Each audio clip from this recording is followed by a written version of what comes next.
जैव विविधता हमारा जो अध्याय चल रहा था उसका आज अपन जो है अगला टॉपिक पढ़ने वाले हैं।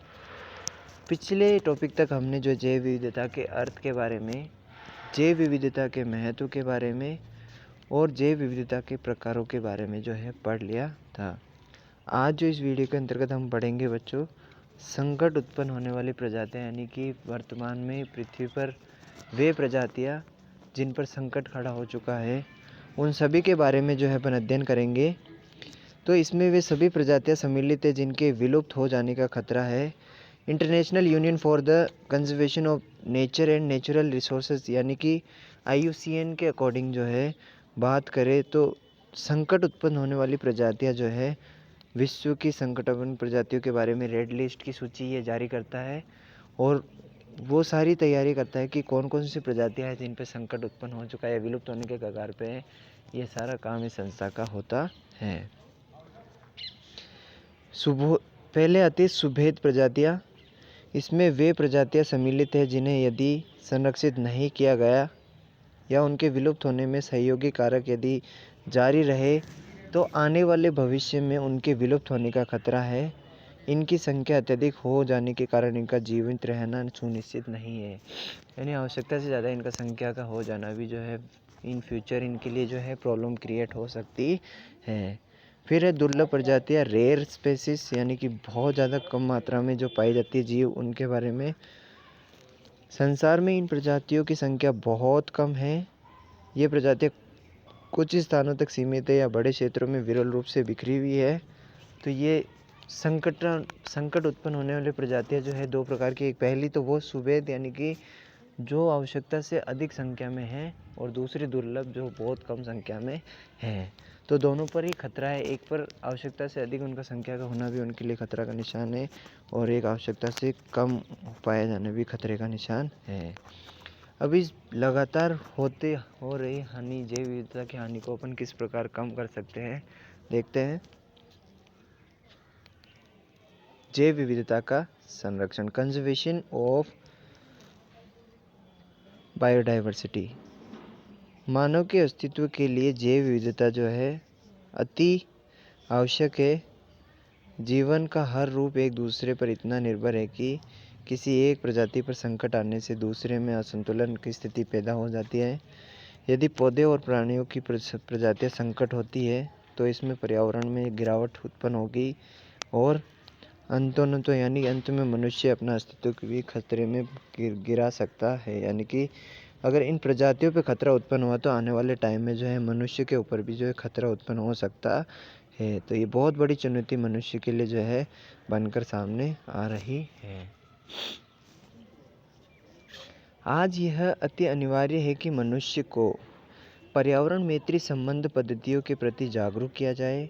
विकास की ऐसी व्यवहारिक गतिविधियाँ अपनाई जाए जो दूसरों जीवों के साथ समन्वित हो, सतत पोषणीय हो। इस तथ्य के प्रति जागरूकता बढ़ रही है कि संरक्षण तभी संभव और दीर्घकालिक होगा जब स्थानीय समुदाय और प्रत्येक व्यक्तियों की इसमें भागीदारी होगी। इसके लिए स्थानीय स्तर पर संस्थागत संरचनाओं का विकास होगा। केवल प्रजातियों का संरक्षण और उनका आवास स्थान ही सुरक्षा की अहम समस्या नहीं है, बल्कि संरक्षण की प्रक्रिया को जारी रखना भी उतना ही महत्वपूर्ण है। सन 1992 यानी 1992 में ब्राज़ील के रियो डी जेनेरो में हुए जैव विविधता सम्मेलन, अंडरलाइन कर लेना, पृथ्वी सम्मेलन भी कहते हैं इसको। प्रश्न बन सकता है पृथ्वी सम्मेलन कहाँ पे हुआ था, तो वो 1992 में ब्राज़ील में एक शहर है रियो डी जेनेरो, वहाँ पर हुआ था। इसके लिए संकल्पनों का भारत अन्य 155 देश सहित हस्ताक्षरित है। इसमें विश्व संरक्षण योजना में जैव विविधता संरक्षण के निम्न तरीके के सुझाव इस जो है सम्मेलन के अंतर्गत दिए गए थे। कौन कौन से सुझाव? पहला, संकट उत्पन्न होने वाली प्रजातियों के संरक्षण के लिए प्रयास किया जाए। दूसरा, प्रजातियों को लुप्त होने से बचाने के लिए उचित योजना और प्रबंध किया जाए। तीसरा, खाद्यान्नों की किस्में, चारे संबंधी पौधे की किस्में, इमारती लकड़ी के पेड़ पौधे एवं पशुधन जंतु एवं अन्य वन प्रजातियों की जो है किस्मों को भी संरक्षित करना अति आवश्यक है। नेक्स्ट है, प्रत्येक देश को वन्य जीवों के आवास को चिन्हित कर उनकी सुरक्षा को जो है सुनिश्चित करना होगा। नेक्स्ट, प्रजातियों के पलने बढ़ने तथा विकसित होने के स्थानों को सुरक्षित एवं संरक्षित करें। लास्ट है, वन्य जीवों और पौधों का अंतर्राष्ट्रीय व्यापार नियमों के अनुरूप हो।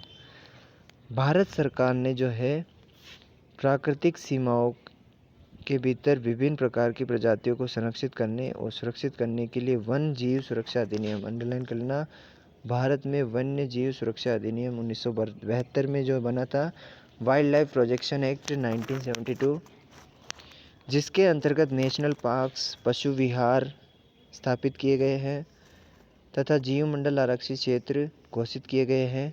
इन संरक्षित क्षेत्रों का जो है विस्तार पूर्वक वर्णन भारत भौगोलिक पर्यावरण के पुस्तक में आपको मिल जाएगा। वहाँ पे आपको इनकी डिटेल जो है पूरी वहाँ पे आपको देखने को मिल जाएगी।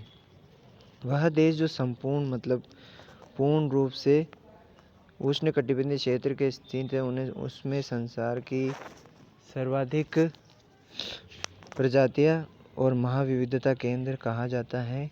इन देशों की संख्या 12 है। उनके नाम है Mexico, Colombia, Ecuador, Peru, Brazil, Democratic Republic of Congo, Madagascar, चीन, भारत, मलेशिया, इंडोनेशिया और ऑस्ट्रेलिया। इन देशों में समृद्ध महाविविधता के केंद्र स्थित है।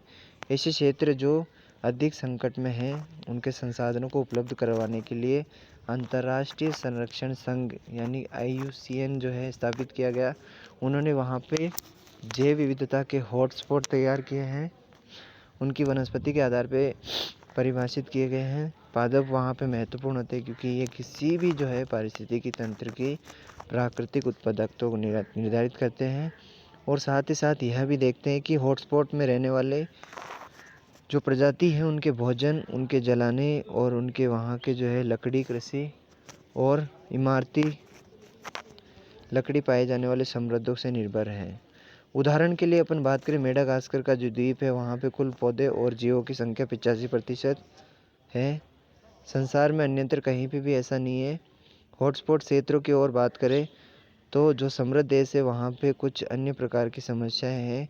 हवाई द्वीप जहाँ विशेष प्रकार की पादप जंतु प्रजातियां हैं, वह विशेष विदेशज प्रजातियों के आगमन और भूमि विकास के लिए असुरक्षित हैं। तो ये हमारा अध्याय था बच्चों, जैव विविधता, जो पूरा हो चुका है। इससे रिलेटेड प्रश्न वैसे एग्ज़ाम में शॉर्ट क्वेश्चन बन सकता है, तो आप इसको ध्यानपूर्वक पढ़ें। धन्यवाद।